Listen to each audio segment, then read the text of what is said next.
بسم اللہ الرحمن الرحیم۔ آج کا واقعہ سلطان صلاح الدین ایوبی کی زندگی کا ایک بہت بڑا واقعہ ہے، جس میں ان پر بدکاری کا داغ لگنے کے بارے میں آپ کو آگاہ کیا جائے گا۔ آدھی رات کا وقت ہو چکا تھا۔ سلطان صلاح الدین ایوبی جو کہ مستقبل کا سلطان تھا، اس پر ایک شازیہ نامی لڑکی نے بدکاری کا الزام لگا دیا تھا۔ قاضی ابن ارسون جو کہ سلطان صلاح الدین ایوبی کا استاد بھی تھا، صبح اس مقدمے کو سننے والا تھا۔ یہ الزام ایک عام انسان پر نہیں بلکہ ایک باصلاحیت اور باکردار انسان نجم الدین ایوب کے بیٹے سلطان صلاح الدین ایوبی رحمۃ اللہ علیہ پر ایک لڑکی نے لگایا تھا۔ قاضی ابن ارسون بہت پریشان تھا کہ اگر میرے شاگرد پر لگایا گیا الزام سچ ثابت ہو گیا تو میری ساری زندگی کی تعلیم اور دی گئی تربیت پر پانی پھر جائے گا۔ قاضی نے وضو کیا اور جائے نماز پر اللہ کے حضور سجدے میں گر گیا اور دعا کرنے لگا، اے میرے مالک، تیرے باکردار اور نیک بندے پر مشکل وقت آ پڑا ہے، تو اس کی اپنی غیبی مدد فرما اور اس کی عزت کی حفاظت فرما۔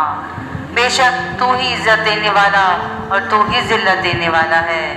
میرا دل نہیں مانتا کہ سلطان صلاح الدین ایوبی کسی کی طرف بری نظر بھی اٹھا کر دیکھیں، لیکن دوسری طرف شازیہ نامی لڑکی پورے وثوق سے سلطان صلاح الدین ایوبی پر اتنا بڑا الزام لگا رہی ہے۔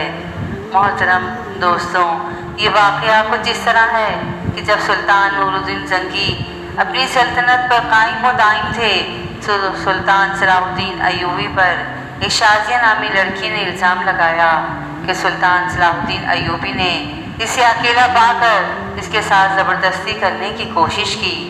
تمام لوگ حیران تھے کہ سلطان اس طرح کا کام کر سکتا ہے کیا؟ کسی کو یقین نہیں آتا تھا۔ کوئی کچھ بات کرتا اور کوئی کچھ بات کرتا۔ اگلی صبح سلطان صلاح الدین نور الدین زنگی کی موجودگی میں قاضی ابن ارسون نے مقدمہ سننا تھا اور صلاح الدین ایوبی پر فرد جرم عائد ہونے کے بعد سزا سنائی جانی تھی۔ سلطان صلاح الدین ایوبی رات کو ساری رات بخار میں تڑپتا رہا اور اللہ سے دعا کرتا رہا، اے میرے مالک، تو ہی میری مدد فرما، تو ہی بہتر جانتا ہے، تو ہی سب سے سچا ہے، بے شک میری مدد کرنے والا صرف تو ہی ہے۔ صبح کا وقت ہوا۔ سلطان صلاح الدین ایوبی کا بخار بہت زیادہ تھا۔ صلاح الدین نے وضو کیا اور نماز کے لیے کھڑے ہو گئے۔ نماز ختم کرنے کے بعد اللہ کے حضور سجدے میں گر کر دعا مانگی اور کہا، اے میرے مالک، تو ہی میری عزت رکھنا۔ وہ دن نجم الدین ایوب خاندان کے لیے بہت ہی عجیب دن تھا۔ لوگ بڑی بےتابی سے اس لمحے کا انتظار کر رہے تھے کہ جب سلطان نور الدین زنگی کی موجودگی میں قاضی ابن ارسون اس مقدمے کو سنیں گے اور سلطان صلاح الدین ایوبی کے ساتھ کیا ہونے والا ہے، کیونکہ اس وقت بھی کچھ لوگ نور الدین زنگی کے خلاف تھے جبکہ کچھ لوگ نور الدین زنگی کے ساتھ تھے۔ اس لیے لوگوں کے ذہن میں مختلف سوالات تھے۔ سورج طلوع ہو چکا تھا۔ سلطان نور الدین زنگی اپنے دربار میں آ چکا تھا اور اس کے بائیں جانب قاضی ابن ارسون کا تخت تھا اور نیچے صلاح الدین ایوبی ہاتھ باندھے کھڑا تھا۔ تھوڑی دیر کے بعد قاضی نے فرد جرم پڑھ کر سنایا اور فرد جرم پڑھنے کے بعد قاضی سلطان صلاح الدین ایوبی سے مخاطب ہوا اور کہا کہ تمہیں اپنی صفائی میں بولنے کا پورا حق ہے۔ قاضی کی بات ختم ہوتے ہی سلطان صلاح الدین ایوبی رحمۃ اللہ علیہ نے قاضی سے مخاطب ہوتے ہوئے کہا، قاضی صاحب، جس لڑکی کو میں نے دیکھا تک نہیں، اس کے ساتھ کچھ برا کرنے کے بارے میں سوچ بھی کیسے سکتا ہوں؟ یہ سنتے ہی قاضی صاحب نے حکم دیا کہ شازیہ نامی لڑکی کو حاضر کیا جائے۔ جب وہ لڑکی دربار میں حاضر ہوئی تو لوگوں کی حیرت کی انتہا نہ رہی، کیونکہ اس لڑکی کا سارا جسم ڈھانپا ہوا تھا اور صرف آنکھیں وہ بھی بڑی مشکل سے دکھائی دے رہی تھیں۔ صلاح الدین ایوبی سمجھ نہیں پا رہا تھا کہ جس لڑکی کو میں نے دیکھا تک نہیں اور وہ مجھ پر اتنا گھناؤنا الزام کیوں لگا رہی ہے؟